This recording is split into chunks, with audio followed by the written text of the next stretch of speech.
Dwight Howard did it. So let's take a look at the moves the Lakers have made thus far this offseason. They lost Dorian Finney-Smith to the Rockets, though they were able to sign both DeAndre Ayton and Jake LaRavia to 2-year deals. David, how does the Ayton move affect your confidence in the Lakers? Okay, let's start on the bright side here. The bright side is they have a center who's better than Jackson Hayes, which means that they have a center, right? They have somebody who's going to play center minutes. That's about the end of the bright side that I have for this Lakers team. This cannot be the move that you feel like is going to get you closer to a championship. This cannot be the move that should instill confidence in Luka Doncic or anybody else, that you have somebody who is going to play meaningful minutes come playoff time. And this is not going to instill confidence that him and that JJ Redick is going to have an easier job coaching a guy who you can name all those numbers. Those numbers you named were beautiful. All the rebounds, they're great. You said Dwight Howard's name. That's really cool. But what we also know is that he has been, moved on from other organizations who have basically had enough of dealing with him. We know that there's issues with motivation, with having his head screwed on straight, and you're going to add that to an organization that is already sort of in flux right now with LeBron James and his statements that he's made with Rich Paul, and trying to keep Luka Doncic there, and a second-year coach in JJ Redick, and the Western Conference, and all the issues that you have. Other than that, everything is great. But right now, I have real concerns about what the Lakers are planning to do this offseason to make them anywhere better than what they had last year. Bontemps?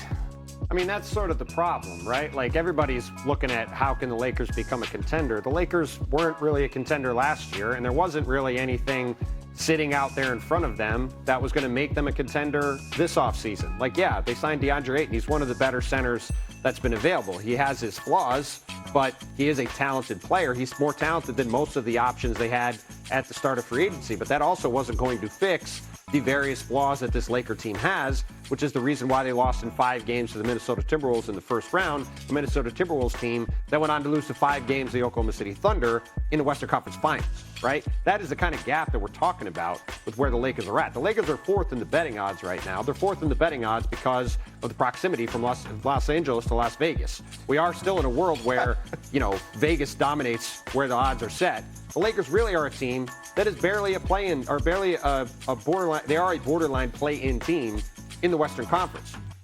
Obviously, the Thunder are better. The Rockets are better. The Nuggets are better. The Warriors might be better. The Clippers are better. The Wolves are better. I mean, you're already up to 5 or 6 teams. That's before you talk about San Antonio. That's before you talk about Dallas with a healthy Kyrie Irving. Like, they are a talented team, but the Western Conference is incredibly deep, and there's just not a real path to them being that good. And whether it was DeAndre Ayton or somebody else, it wasn't going to solve that. Yeah, they had to fill a center position. At least they got one. Sure. They think about it, at least they got somebody to play the position that's 7 feet and can actually get a rebound, because that was a major issue for this team. Now, the problem is that fit with this team still has to include LeBron James. It still has to include how does it work? Because right now it's all about Luka Doncic. Right now it's about building forward. DeAndre Ayton has a 2-year deal. He has a player option. Why? Because if things work out in L.A. for him, if he puts up good numbers, he might want to test the open market and see if he can get some more money. So I don't even know if he's 10 toes down right now in L.A. either. Luka's going to be on his case because Luka needs a big man. We saw that in Dallas, why it works. But this still all centers around LeBron James, because Luka and LeBron together are why the Lakers are even in any conversation to be a contender in the West. But if those two guys aren't together, this is barely a playoff. But you mentioned Luka, Alan. Was this move made for Luka, or was this move made because they need a center? And there's a difference, right? A rim-running lob threat. Both. So you think he fits for Luka? Well, you got to see if you can. First of all, they played Fortnite together.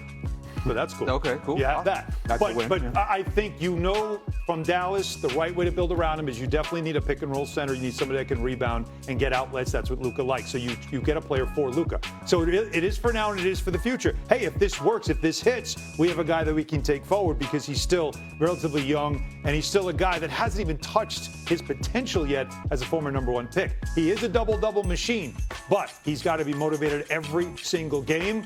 And boy, I'll tell you what, mic up JJ Redick in these huddles. Because that could be interesting. Well, that's the thing. We're talking Luka, we're talking LeBron. JJ Redick is an integral part of this. I'm not convinced that come playoff time, we're in April, and you have to, if they even make it into the playoffs, right, and you're facing the Minnesota, you're facing one of these teams, that Ayton is going to see the court. He may be in the Jackson Hayes position. I know, JJ may go small, but that patience that patience wears thin with J.J. Redick. We know that already. And if we see DeAndre Ayton that is unmotivated, not competing, yep. that's slacking on defense, that even Luka Doncic and LeBron James cannot reclaim him as this sort of renovation project, J.J. Redick can say, I don't care about the contracts, I don't care about any of that. I'm going with my 5 guys. We're going to play 48 minutes like we did last time in the playoffs, and everybody trashed me for doing that because I do not trust DeAndre Ayton. I think we're more likely to see that than to see a 20-10 DeAndre Ayton in the playoffs. You know what he needs, by the way?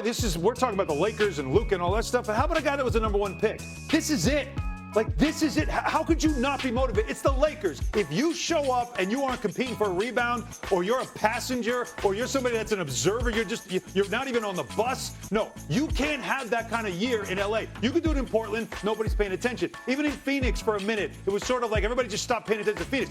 Everybody's watching right now. If you want to get that next big contract that he's always talked about, you're a #1 pick. If you feel that much, if your future in the NBA right now relies on whether or not you show the hell up and compete for a Laker team that everybody's saying right now is not good enough to win a championship, you could be the difference. He's got to show up motivated more than he ever was, maybe even all the way back to his rookie year. Again, though, this is all a conversation about DeAndre Ayton. DeAndre Ayton is not changing the course of the Lakers. That's the whole problem. The Lakers have a lot of issues they have to resolve, and DeAndre Ayton isn't good enough to fix them, and that's really been the fundamental issue going back a couple of years now. The Lakers have been out draft picks for years, really since the Russell Westbrook trade. They've never gotten back on track from that, even while having Anthony Davis and LeBron James, and now Luka Doncic and LeBron James. They still have a flawed enough roster around them that they haven't been able to make it out of the first round of the playoffs outside of that one trip to the conference finals. So they're just not that close to being a championship level team. And whether they sign Brook Lopez or DeAndre Ayton or Al Horford, any of these free agent centers, it wasn't going to change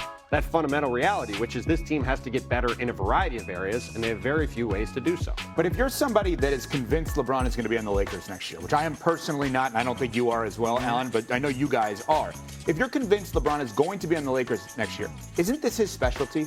Isn't the reclamation project with talent his specialty? He won a championship with the Lakers with Dwight Howard and JaVale McGee as his centers. When he was in Miami, Chris Birdman Anderson was suspended from the NBA. Nobody remembered he existed. He comes off the street, and he was great for them. He said, correct me if I'm wrong, you guys were covering the Knicks at the time, I'll take J.R. Smith. I got him. And J.R. Smith was great in helping them win a championship. So if you believe LeBron is going to be on the Lakers, why do you not believe he can have this as a reclamation project, a #1 overall pick in the draft? I believe that DeAndre Ayton can play well with Luka Doncic and LeBron James. I think that's very good, a very good possibility, and I think this is a very good opportunity for him. It is a chance for him to have the slate completely wiped clean. And look, it's a lot different when you're a guy on a max contract, which he's been the last 4 years, and you're a guy who's making $8 or $9 million, which is what he's making this year, right? The barrier to clear to be a good player at that number is much lower.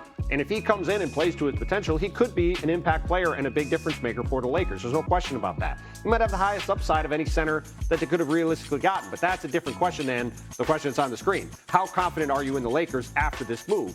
I'm not that confident in them because they have a lot of flaws and they're just not that good of a team. And they have to go up against these teams in the Western Conference that are just much deeper and more versatile and can do a lot more things than a Laker team with Luka, LeBron, and a lot of questions. Yeah, I mean, that's the point, is where are the Lakers right now, right? And you can get the reclamation, you can make DeAndre Ayton into the best player you possibly can. That still does not raise your ceiling above where it is. The problem is the floor becomes so much lower because of the volatility